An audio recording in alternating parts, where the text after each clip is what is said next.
欢迎乡亲继续收看《华视台语新闻杂志》。贫穷的危机当中，另外一个需要关心的族群，就是青年贫困世代。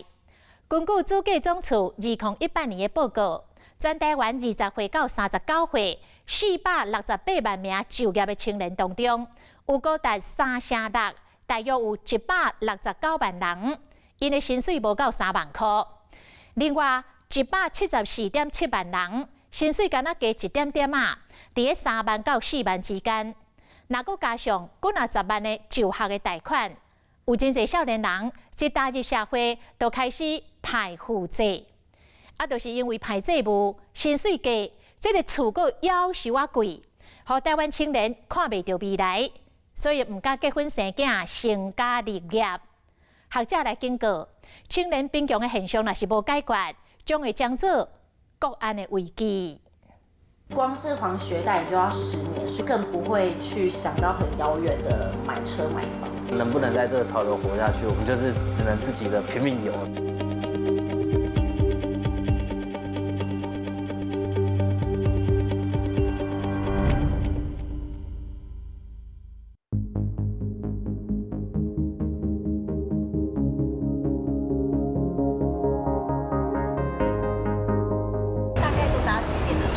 就是8点35，然后到上班的地点大概9点半吧。看火车咧驶过，边啊行人来来去去，伫奔波无闲的生活中，难得有闲，这是25岁杨照君每一天上珍贵的时间。这一段时间算是我放空的时间，就是什么都可以不要想，工作事也都不用想。拄出社会，杨照君是手游产业的行销企划，18岁就为台中到台北读书。退伍后继续留伫北部打拼，伫外口租厝已经8年啊，为了省厝税，伊选择住伫桃园，每一天用2点外钟的时间坐火车通勤往回新北市上班。汽车来到了前沟那边港。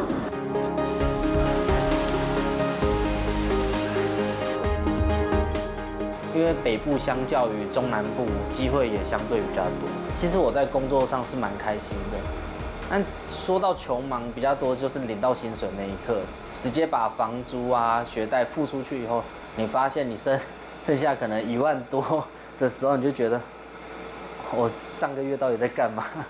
没事，不要怕。年纪轻轻对产这2字却有真深的感觉，敢会忝，敢会苦。照君点出生活中的无奈，伊一路为大学家己做点工赚生活费，派将近60万的就学贷款。日常生活中会使欠的就欠，会使省的就省，但阁安怎省？价金铺的数字同款拢未增加。已经无感了，你知道吗？就是你说什么几亿啊、几亿，那个对我来讲是很远的事情。可能是特价99块，这个对我来讲会比较近。其实我们在自己的这个生活圈就是这样，虽然苦，但是就是苦中作乐，慢慢这样前进。哎，这样好啊，10块就好不？哎，10块就好，谢谢。一个月薪水3万外，扣掉厝税8000块，学贷5000块，还有电费钱、交通、网络等等这个开销。所费就剩无偌济啊！详细甲算算呢，伊学贷爱排10年，到35岁才有到卸下这个重担。就是我们 Minecraft 第2道重要的事情，采矿啊，跟采比特币一样，但是采了我并不会有钱啊，算是兴趣啦。但是因为也有收入，所以分润的那个收入，对，很少，1个月$5吧。我再怎么努力，你还是没有一个干爹。父母亲会觉得说，我们这一辈怎么会那么草莓？就是怎么会觉得说这样就很辛苦？以前我也是这样苦过来的啊。虽然说可能有不同的辛苦点，但是我们辛苦点是看不到未来。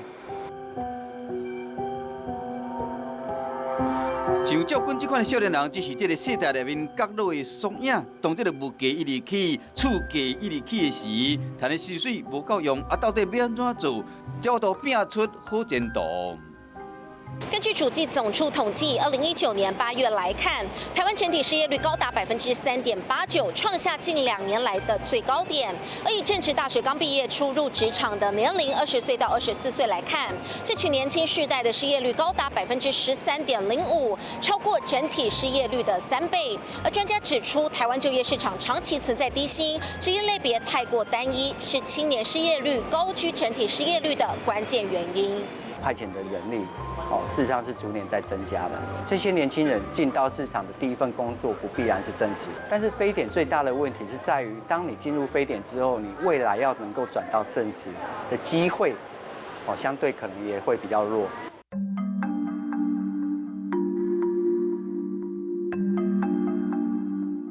青年产假化现象伫台湾社会继续伫传。依照主计总处2018年报告显示，台湾20岁到29岁139万名好人请少年人内面，将近一半，也就是91万人，每个月薪水较无3万块。搁从这年龄层提悬来看，30岁到39岁275万人内面，将近3成，差不多是78万人，薪水嘛是较无3万块，薪水调整的速度有够慢。大学毕业就业才28800的起薪，那就比较起跟我们同级的新加坡，它是78000，日本是74000，韩国是61000，台湾还不到3万，还不到人家一半呢。那我们怎么说？我们已经解决了年轻人的贫穷。你是下个月才要回家吗？应该差不多。 25岁张雅静甲李盈莹两个人是高中的同学，拢是起来台办上班差不多2年啊，选择带做伙会使省厝税。雅静是媒体业，薪水3万外；盈盈是保险经纪行政助理，薪水2万外。要伫台北生活，算盘都要真5点。 家里是希望我继续往上读硕士、博士，然后最好还可以什么出国留学深造回来这样子。可是现在你满街硕士生、满街博士生，还是很多人没工作啊。那我还不如早一点出社会，我还比人家早卡位。了不起，让我1个月存个1万块，那我1年也才12万，我到底要怎么存到100万？那我又要怎么存到一间房子，尤其是台北的头期款？那个头期款的梦想太遥远了。 但是现在生活是离我最近的，那我会宁愿把现在生活过得开心一点。外套、衣服啊，跟一些用不到的化妆品什么的，我都会在上面买掉。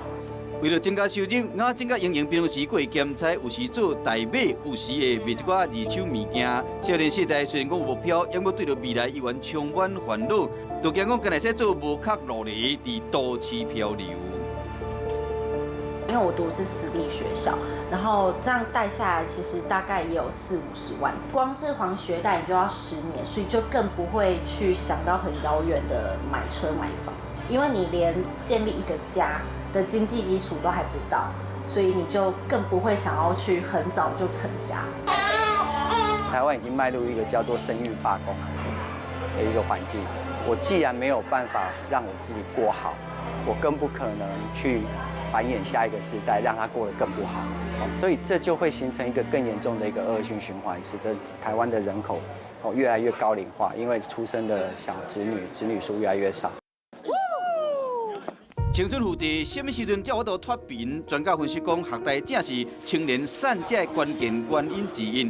来看107项年度，大专院校以上 有就学贷款学生人数差不多有26.3万人，占总学生数的1/5，等于是每5个人内面就有1个人都要派几10万的债务，一出社会就输伫个起跑点，真侪人的心声是要平生真正是有够困难。那个预算教育中要增加，不要用金钱门槛排挤贫穷人，没办法受高等教育。这重要做，证明上出人才，因为他潜能高，就是因为没钱，所以他就没有发展。 但是不是他的损失，是国家的损失。你没办法增加政府的预算的话，那至少政府应该做什么？对那个赦免学贷。青年加薪、流行兼差、外送员，安尼弄来弄去，送餐高风险，嘛发生真侪车祸，甚至有死亡的意外，也是选择到国外去做实度假。这拢在显示台湾少年人的悲哀。就业市场似乎没有办法容纳到完整的这一些毕业生。就我们的分析发现，它其实会产生一个向下竞争。也就是说，如果我没有办法找到一个适合我研究生的工作，那我可能会去竞争大学生的就业机会。那大学如果找不到一个好的，他可能又往下去竞争以往可能高中高职的，所以它会形成了一个不同学历之间的相互竞争的一个关系。年轻人这个贫穷一点，你不好好的去重视，我们的人才外流，那我们的竞争力绝对下降，那未来国家的发展绝对受影响的。所以我认为那是国安问题。边境危机，20多岁少年人薪水低，30多岁青年再会成长速度是有够慢。到40多岁，还阁担起饲规家伙的重大宽伤口，到什么时阵才有松一口气？我觉得年轻人最大的就是让他有一个梦想实践，有一个创业创新的这样的一个激励。OK， 那政府在这一块可能要更大的努力。低薪产者看无希望，因被称之为“帮世代”，嘛是失落的世代，唱着同款的悲歌。这阵无甘金汤匙啊，一直敢会使靠家己的少年人，正被残酷的社会磨掉理想。不过因犹原勇敢向前行，挑战人生，改写命运的进行性。什么时阵才到改变困境？我们也不能说去怪罪这个社会，毕竟这个时代潮流就这样下来。那能不能在这个潮流活下去，我们就是只能自己的拼命游。